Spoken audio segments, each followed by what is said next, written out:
আল্লাহ বলেন, আমি অবশ্যই মানুষকে পরীক্ষা করব কিছু বিষয়ে। কিন্তু এর মানে কি? কেন আল্লাহ আমাদের পরীক্ষা করেন? আল্লাহ তাআলা সূরা আল বাকারা ১৫৫ বলেন, আমি অবশ্যই তোমাদের পরীক্ষা করব ভয়, ক্ষুধা, ধন সম্পদের ক্ষতি, জীবন ও ফল ফসলের ক্ষতি দ্বারা, আর ধৈর্যশীলদের সুসংবাদ দাও। আল্লাহের পরীক্ষা মানে শাস্তি নয়, বরং এটি আমাদের ঈমান, ধৈর্য ও আস্থা যাচাই করার উপায়।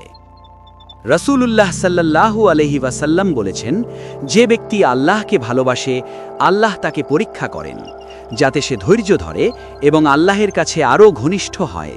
তিরমিজি। পরীক্ষার মাধ্যমে আল্লাহ বান্দাকে পরিশুদ্ধ করেন, তার গুনাহ মাফ করেন এবং তাকে জান্নাতের যোগ্য করে তোলেন। কখনো পরীক্ষা আসে কষ্টের মাধ্যমে, রোগ, দারিদ্র্য, ক্ষতি দিয়ে। আবার কখনো আসে সুবিধার মাধ্যমে, ধন সম্পদ, ক্ষমতা, খ্যাতির মাধ্যমে। উভয় ক্ষেত্রেই আল্লাহ দেখেন আমরা কৃতজ্ঞ থাকি কিনা, ধৈর্য ধরি কিনা। আল্লাহ বলেন সূরা আল আসরে, মানুষ ক্ষতিগ্রস্ত, তবে তারা নয় যারা ঈমান এনেছে, সৎকর্ম করেছে, সত্যের উপদেশ দিয়েছে এবং ধৈর্যের উপদেশ দিয়েছে।